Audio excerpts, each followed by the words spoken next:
Sudrako, pelatih Daejeon Juwaja Raspak Ko Hae-jin menjadi sorotan setelah mengambil langkah berani dengan memasangkan dua oposit asing di timnya. Meskipun keputusan ini penuh dengan tanda tanya, ada potensi bahwa strategi ini bisa menjadi langkah jenius di Liga Voli Korea.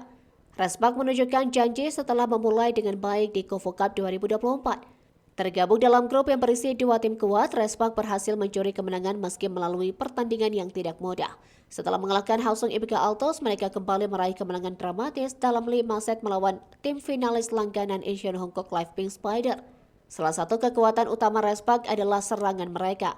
Berdasarkan data dari Federasi Bola Voli Korea atau KOFO, Raspak berada di peringkat kedua untuk rasio serangan sukses tertinggi di KOFO Cup hingga saat ini.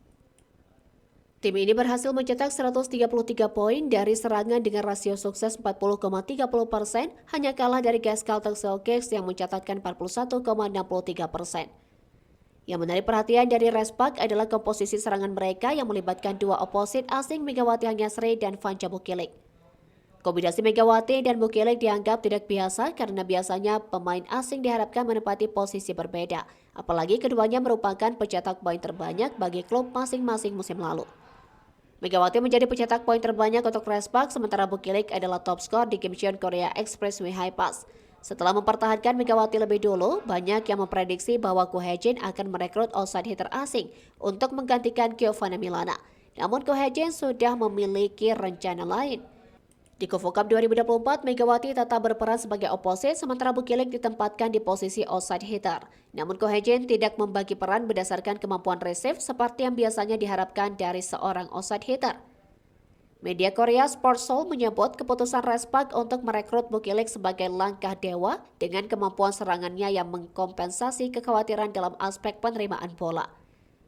Meskipun performa receive Bukilik tidak sempurna, statistiknya tidak terlalu buruk. Dalam pertandingan melawan Ibika Altos, pemain asal Serbia ini mencatatkan rasio penerimaan sukses sebesar 40%, meskipun turun menjadi 28% saat menghadapi Pink Spider. Sebagai pertandingan, Gia menjadi pemain yang digantikan oleh Bukilik mencatatkan rasio sukses 35,56% di sepanjang musim lalu dalam aspek yang sama. Meskipun menjanjikan, masih terlalu dini untuk menyebut keputusan Ko Hae-jin sebagai langkah jenius.